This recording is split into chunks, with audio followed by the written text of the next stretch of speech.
Well, good morning, everybody. My name is Larry Jacobs, and thank you for being with us today here on Pre-K-12 Education Talk Radio. Welcome back to my listeners from yours truly after our week off here, okay, which was a fun week. All right, and we're back now, and we have a show for you today with a group that we haven't had on before, which I'm very excited about learning more about. It's called the Advanced Education Research and Development Fund, okay, which is AERDF at aerdf.org, but we can pronounce it AIRDF to keep it simple. And we have AIRDF CEO Aditi. I'm going to do this right, Aditi Chakravarty. And I hope I did that right. You're going to help me if I did, Aditi. Okay, it's great to have you here. I'll bring you on in just a second. Okay, we're going to talk about the role of research and development for the future of education. What AIRDF does, okay, what they're planning on doing, they got some great work in equity, okay, we'll go over all the things they have been doing and how they go about doing it and why this is important. You know, a lot of times, I can't explain, research and development is something we don't talk a lot about in education, okay, and although I know there's a million theories out there and all that, okay, a lot of education still remains anecdotal. All right, so it's important to look at research, development, see what we can do, et cetera, and that's what AERDF, aerdf.org does. We're going to archive the show over at ace-ed.org. That's the home website of our American Consortium for Equity in Education, ace-ed.org. That's our home website for where our magazine is. All the podcasts are there, information on our Equity Award, new issue of the magazine, up on site. Celebrates the Equity Award winners in education. So please check it all out. It's all free over there over at ace-ed.org. I'm Larry, and we've got Aditi here. Good morning, Aditi. How are you today? Good morning, Larry. I'm doing well. How are you? I am just fine. Are you in New York or thereabouts? I'm actually speaking to you from the lovely state of Vermont right now. I'm in the lovely state of Maine. Just New Hampshire stands between us, for goodness sakes. Yeah. Is that where you live? Do you live in Vermont? I live in New York, but I'm spending, the summer is about to begin. We've got Memorial Day weekend ahead of us. So spending a little bit of time up here. Yeah, it's wonderful. And since it's one of my favorite states, which we go to quite often, where are you in Vermont today? I am in Colchester, Vermont, looking out at beautiful Lake Champlain. I know Colchester quite well. You're going to have a wonderful time, and I hope you have a great time up there. It's always beautiful. Are you up there for the summer now, or are you heading back to stinky old New York City? New York City can indeed be quite stinky in the summer, but I will be in New York a fair bit this summer, but I'm hoping to spend a good part of the summer up here as well. As a New Englander, I welcome you. Enjoy it. It's just beautiful. Okay, it is just great up here. And we're going to have 90-degree weather this week, so enjoy that too. I know. I know. Which is absolutely unbelievable. Summer came early. Yeah. It's funny, but it's going to happen this week, as much as that is. Okay, we're going to talk about this. And I love your group, AERDF, Advanced Education Research and Development Fund, which didn't start. This is so interesting until, if I read this correctly, until 2021. Am I correct? Yeah, that's right. Wow. Right. Here we are. Tell me about this. We're only a couple of years into this. Go ahead. Brag about your group. Aditi, you're the CEO. Sure. Go, brag. Sure. You're on. Sure. So AIRDF stands for Advanced Education Research and Development Fund, and we're a nonprofit R&D organization. As you said, we started in 2021, right during the pandemic, as a matter of fact. And we provide funding and R&D infrastructure and support to visionary program leaders. And they could be researchers, they could be school or district leaders, they might be technology leaders. And they're pursuing complex challenges or opportunities that are going to take several years, 3 to 5 years to tackle, that are focused on pre-K through 12 children learning. And they do this through this coordinated R&D program. And, we were inspired by the vision of our current board chair, who was a former U.S. Deputy Secretary of Education, Jim Shelton. When he was in the government, he wanted to form an education R&D infrastructure within the government. And when that wasn't able to pass Congress, philanthropy got together and provided the support to set up ERDIF as a nonprofit organization. Good for him, good for philanthropy. We thank you for doing that. That's just wonderful. So let me ask, what's your background in all this? You're CEO, but you must have a strong educational or research background, which I think is very important. Where are you in all this? Yeah. No, I mean, it's interesting. So I started my career 30 years ago as a high school teacher. I was a high school English teacher. And it was work that I loved, and it was exhausting in many ways. And through that, I learned two big things during the 5 years that I spent as a teacher. One, I learned we ask teachers to do too much without preparing or supporting them in all the ways that we should do. And also the second thing I learned is that inequality is baked into the fabric of our education system in ways that we as individuals often can't even see until we're living right in the middle of it, as I was as a teacher.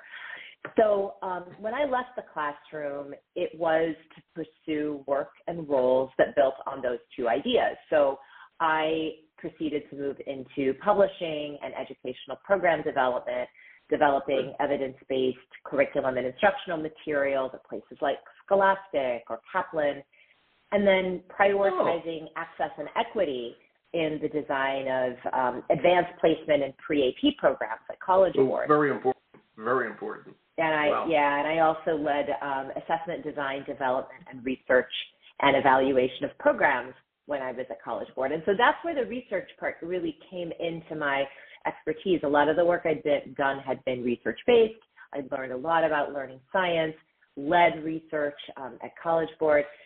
And so I came to ERDIF just over a year ago now, because I was inspired by ERDIF's mission to achieve multi-generational change through scientific and discovery and invention that's made possible by education R&D.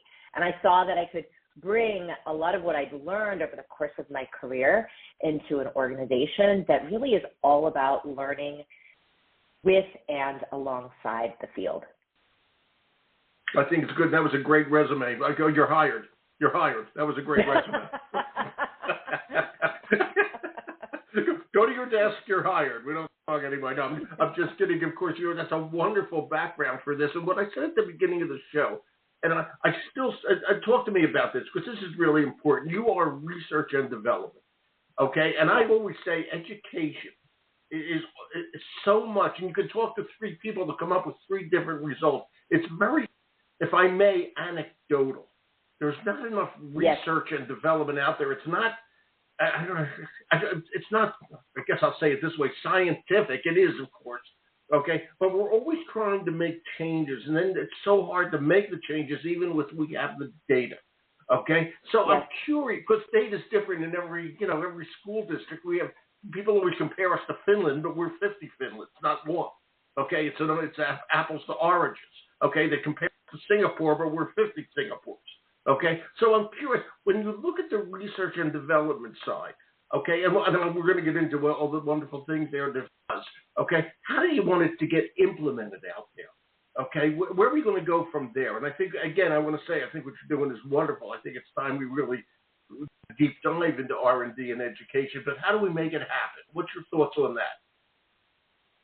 Yeah, I mean, I think there are a couple of things that I would say to that. And I think you're exactly right in saying that so much is anecdotal because one of the things that's really important is that people need to understand what's going to work in my context, what's going to work in the school, in the community, in the environment in which I teach.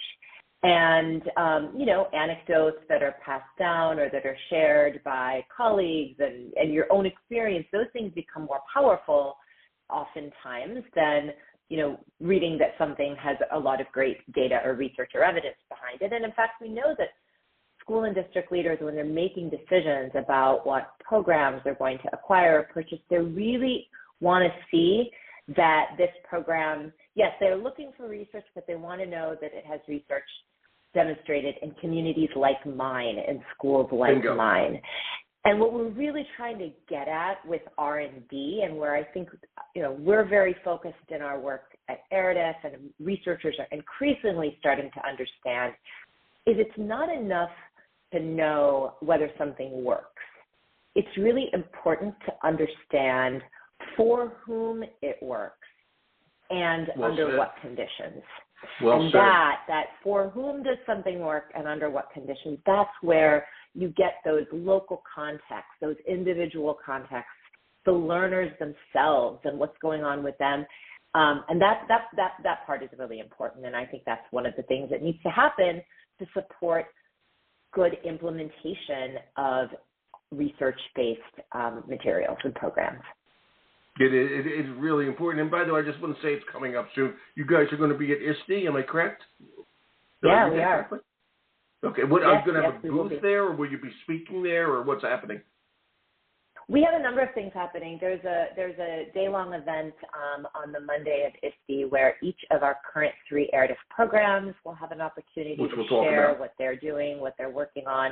We'll have an opportunity to share Aridif's story with the attendees there. So we're looking forward to it. We've got about a half day's worth of sessions happening that day. That's going to be great. Now everybody can look that up, obviously. Not that we're filling for ISTE, but ISTE's terrific. And it's going to be in the program, and please, everybody, check it all out. It's what Aridif is doing over there. It's really important. And I keep saying this, we're going to talk about these programs you've already done. And I want to stress again, you guys have only been in existence for 3.5 years or so. Okay? I'm just going to name, I think these are the 3 you're going to talk about. Assessment for Good, I love that. EF Plus, math program, and Reading Reimagined. Are they the 3? There's a 4th one. We'll talk about that in a second. We want to go over the 3 programs you've done so far, and how are they doing? How's it working, et cetera? Yeah. So I always love talking about our programs. It is certainly the heart of where the actual R&D happens. So, so I'll talk first about EF Plus Math because that was Aridif's demonstration program. It actually launched before Aridif launched, and so EF Plus Math was founded by Dr. Melina Unkefer, who is a neuroscientist, and it is been led for the last several years by Executive Director Aubrey Francisco. And EF Plus Math is working to see if we can dramatically improve math learning and achievement among students who are grades 3 through 8 by strengthening and supporting something called their executive function skills, and doing that while we're teaching math. So executive function skills are the skills that all of us have. All humans have them, all kids have them. All learners have them. They're the skills that support our ability to do things like pay attention, to accomplish complex tasks, to ultimately learn. So, for instance, the ability to kind of hold 2 ideas in your mind at the same time as you're solving a problem, which is so critical in math. That's an example of an executive function skill. So that program is working on solving for that challenge. If we can do that, then we might be able to achieve outsized results in math learning. That would be wonderful. Speaking from someone who's terrible in math, I have to tell you that. I'm good in a lot of things, but math is not my strong suit. How are we doing on that? Because I always want to see math teaching get better and better. Just a little thing of mine. Okay, how are we doing on that? This is your first program. Yeah. So EF Plus Math is as I said, the furthest along program in its 4th year, and in what we call our phase 4 of trials of more formal research and evaluation studies happening right now. And we have 3 really promising prototypes that are each approaching this research question in a different way. Fundamental to Aridif is we're not just building the product, we're actually testing the research question that we have about EF in the context of each of these products. But we're also we're measuring how math outcomes are looking as we test and do the research with them. And we have really promising results from these 3 different programs. And so we're going to complete this phase 4 study this year over the course of the summer, and then we'll go into phase 5, and then we will have some hopefully really exciting results to share. And we have been, all of our programs over the course of doing their R&D, they're constantly generating knowledge and insights and publishing them and sharing them.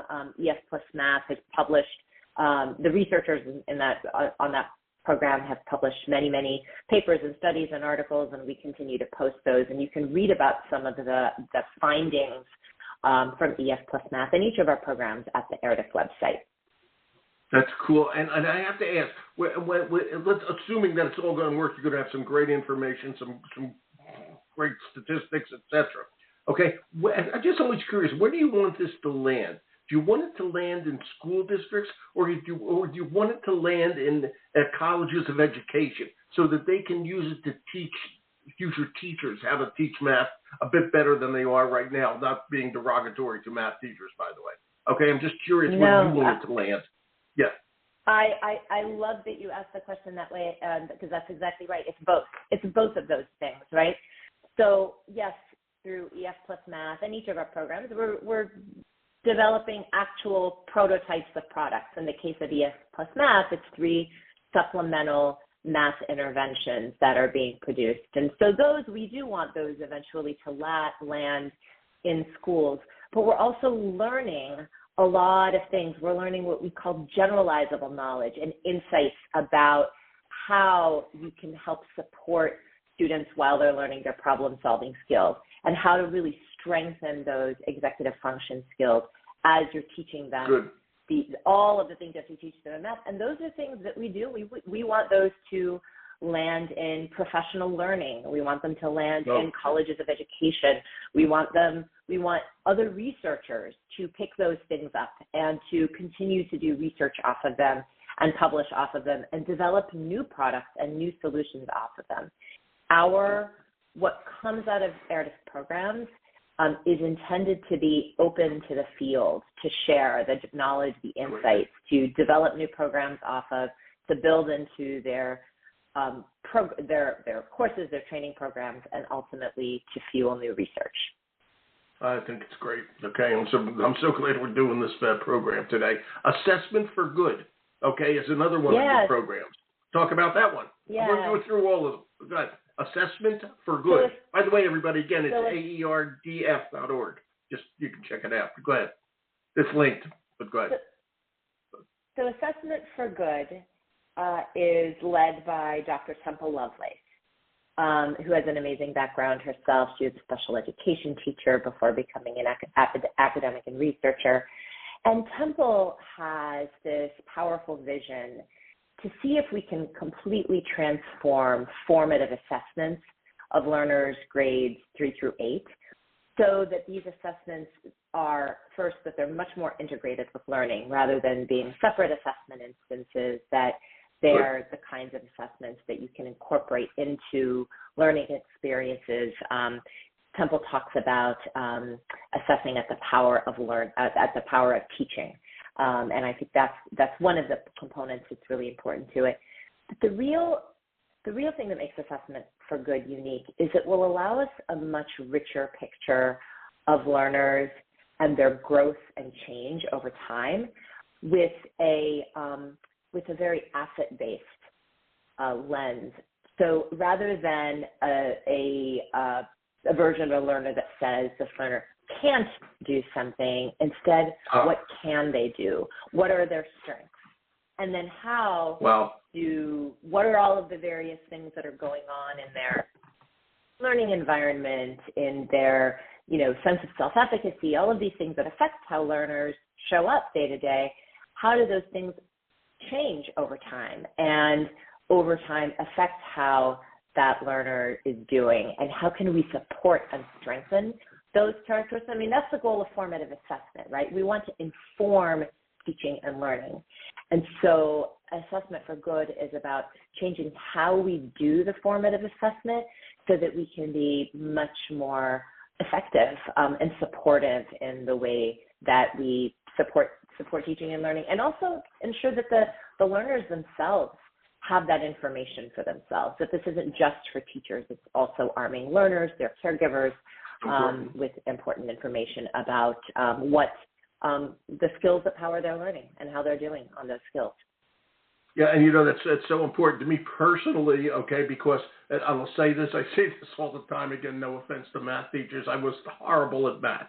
I was horrible. Yet it was taken equally in my total assessment, okay? And that's a problem because not everybody's good at everything, because I guarantee you that most math teachers aren't that good at history, which I was absolutely excellent in. I was a history teacher for many, many years, a social studies teacher.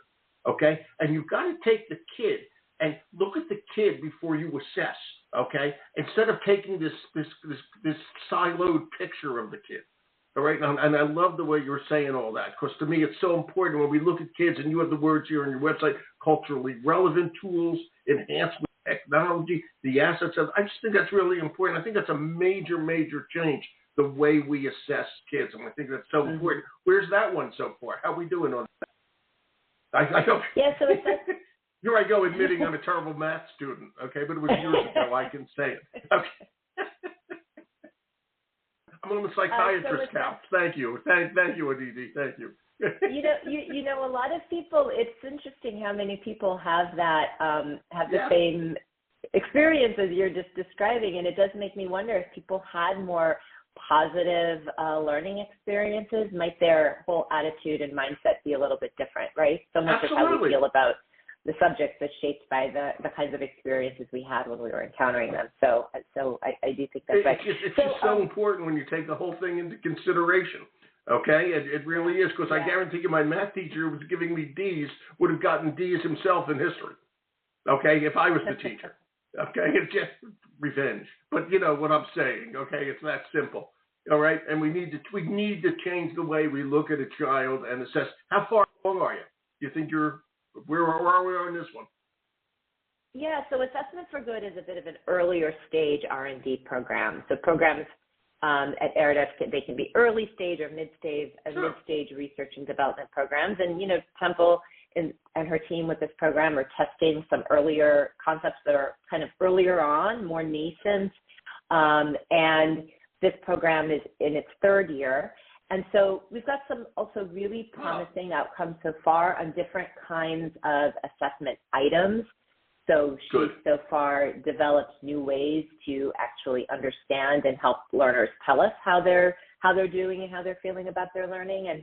And now that program has moved into a phase of testing some new technologies to see how those new technologies can help us to better seamlessly blend and weave the assessment experience into the school day.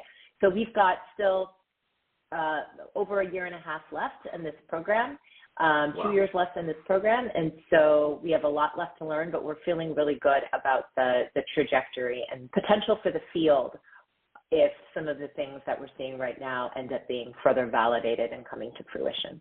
And I hope they will be, because it's so important. And the next program we're going to look at is Reading Reimagined. Okay? But how's that one? I'll read the review here. Reading Reimagined develops fundamental literacy skills in students who need ongoing support tailored to their developmental stage. Translate. Go ahead. Yeah, so Reading Reimagined is led by Executive Director Rebecca Kokler, and the moonshot goal for Reading Reimagined is to see if we can eradicate illiteracy in our lifetimes. And specifically, the program is working on understanding if we can, first of all, just better understand and measure when and why do readers who are older elementary readers, so grades 3 through 8, still struggle with their decoding skills. So decoding is the ability to sound out words, to take letters and put them together into the sounds and make words of them. And it's fundamental to reading, and it is where a lot of reading instruction focuses in the early years. You know, K through 2, a lot of time is spent on teaching decoding. But when students get past that third grade mark into those kind of older elementary years into middle school, the focus shifts to reading for meaning, to reading for comprehensive. Now you have to not only read in your reading class, but you have to be able to read your science textbook, read your history textbook. And teachers are the instruction no longer prioritizes decoding skills because it is often expected and assumed that students have this by now. But in fact, there's research that shows that, 30 to up to, 40% of learners who are struggling actually can't decode, who are at that grade level. And we're not adequately addressing that for older elementary readers. And so Reading Reimagined is focused on developing assessments that can better measure not only whether they can decode, but get underneath the hood a bit and understand what's contributing to those decoding challenges. And then they're creating and testing interventions that are grade appropriate and that are attentive to those learners' linguistic backgrounds, dialects, whatever it might be, to see if they can then marry and bring those interventions in to help the learners based on what decoding challenges they're having. And so there's a lot of great research out there around how to help how educators can help students learn to read, to learn to decode, but a lot of them are very isolated interventions, like one intervention that helps with one particular component of learning to read or learning to decode. And so Reading Reimagined is looking to gather the best of the existing research, test some new methods and methodologies, and then integrate those into a more powerful framework that will help the learners who are really struggling with decoding skill in their later elementary years to kind of cross that hump. And we believe that if we can get them over that, if you can't get them over the decoding threshold, they're never going to go on to be able to comprehend in the way that we need to. But if we can get them over that, then this comprehensive set of interventions will be able to allow these learners to really thrive. Well, that's good stuff. Are you working with any school districts now? I should have asked this all along. As you do this, how do you select which school districts you're working with? I assume you are working with school districts as each of these moves forward. I'm just curious. Yeah, so yes, absolutely. So a fundamental component of ERDIC's work and what actually makes us unique compared to a lot of researchers and research teams is we do something called inclusive R&D. And inclusive R&D means that we partner educators and learners, educators in their classrooms, with researchers and the product developer teams from the very early stages of R&D. So we're not just working with the educators in schools, after we've built something and now we're ready to go test it. We actually bring the educators in early on into the process. They'll sit down, they'll form community with researchers and product developers. Together, they'll be able to kind of unpack and understand and better define what the problems might be, what the opportunities might be, and then co-design solutions together. And then, as they'll be able to iterate together. And of course, then in later stages of research, for instance, as I mentioned, EF plus Math is currently in phase 4 trials. And so the research is more formal at this point. And then we'll go out and start looking for broader and additional educators to join who are interested in continuing to be part of the work that a smaller group of educators was initially part of the co-design of. So educators are fundamental not only to the research and testing of our programs, but to the actual design of the R&D. We are working with educators across the country all the time. That's great. That is great. Again, I love what you're doing. Again, only 3 years in to this whole thing. I think it's really good. You're starting, I'm going to read this to everybody, a 4th program, but I don't think we know exactly what it is yet, okay? And I think you can talk about this, but I know you want to talk about relevant learning or multilingualism, which is incredibly important these days, okay, as well as assessments that eliminate inequity, which I think is very important too. But we have trouble with kids being disengaged in schools. There's a lot of problems out there post-pandemic. You know that, okay? We get more and more ESL kids in there. They need help, okay? We want kids to speak other languages besides American when they're done, if I may make the joke, okay? It was just ridiculous. And we've just got to do a lot of changes out there. Your 3rd program, what do you want it to be? Yeah. Boss. You're the boss. What do you want it to be, boss? Yeah. So, I mean, I think this question goes right to the heart of what makes us unique and what we care about when it comes to our priority learners who are Black and Latino learners and learners experiencing poverty and their school communities. So, I think what we're looking for, so first and foremost, the single most important thing that makes a great ERDIF program, and we're lucky to have this in all three of our current programs, is a skilled visionary leader. It's not their credentials or resume. It's their curiosity of mind, a deep commitment to equity, and a demonstrated ability to create bridges and to coordinate complex teams towards a big goal. I described this inclusive R&D approach, which requires bringing together cross-sector teams with very different perspectives and experiences. And so a leader who can see through how to coordinate and collaborate and harness all of that expertise to make progress toward a breakthrough goal. So that is a huge part of what it is that we're looking for in the next ERDIF program. As far as the program itself, we've identified three core characteristics that we're looking for in the next ERDIF program. And again, it could be the three opportunity areas which you read: relevant, high quality learning, multilingualism, and assessment eliminating inequities. Those three, we're looking for ideas that might fit into any one or perhaps span those three and might come at them in a way that we've never really thought of. The expertise, we believe the expertise and the idea will come from this visionary leader. But the program itself, I think there are three core characteristics we think are important.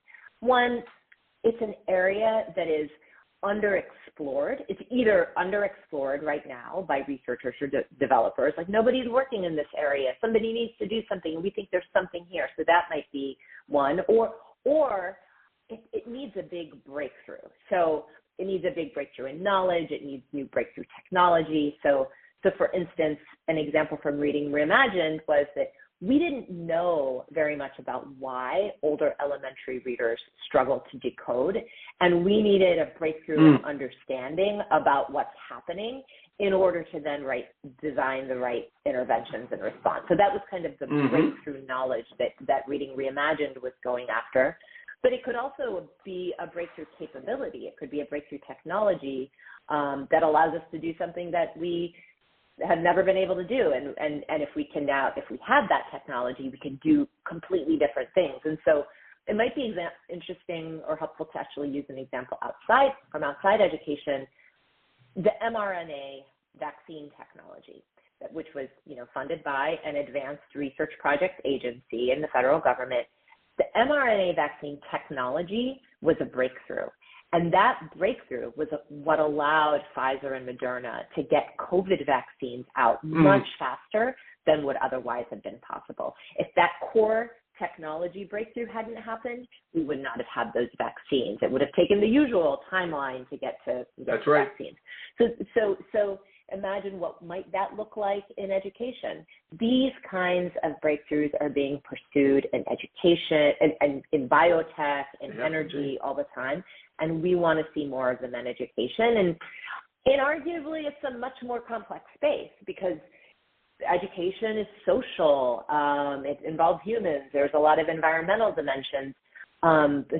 So we're looking for somebody who could see through an idea that sees what a breakthrough might be there.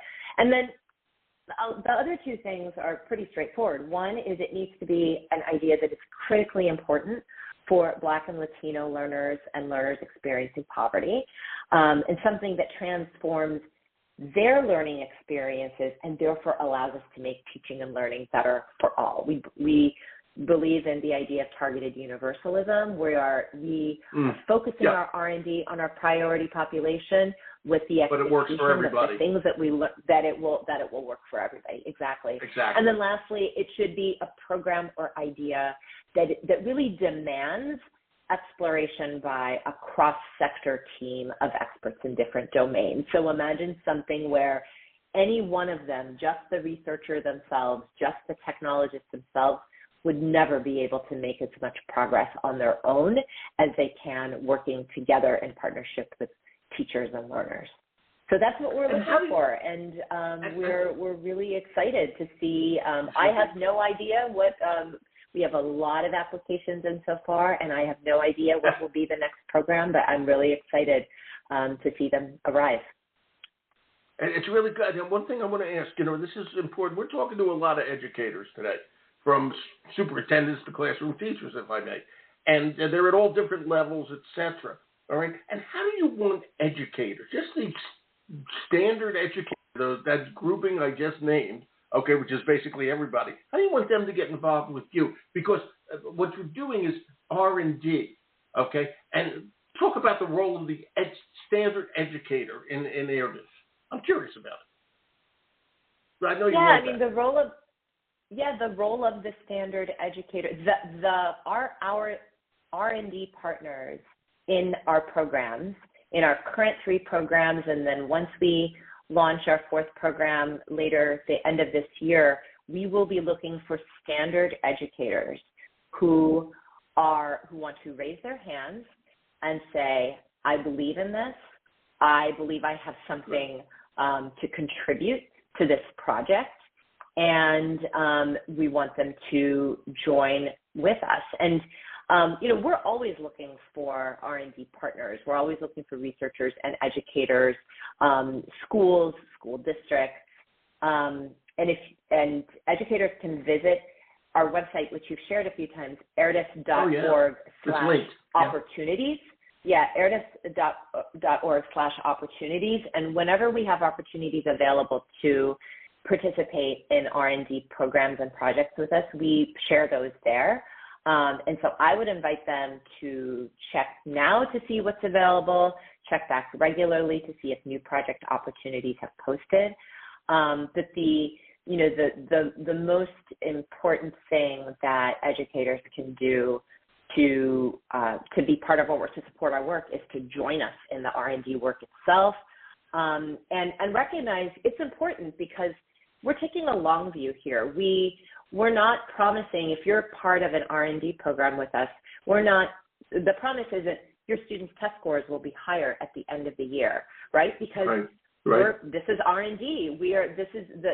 The goal is 5 years from now, you and your learners will have much greater, better resources. Your learners will have a richer experience. They will have a more powerful and impactful experience.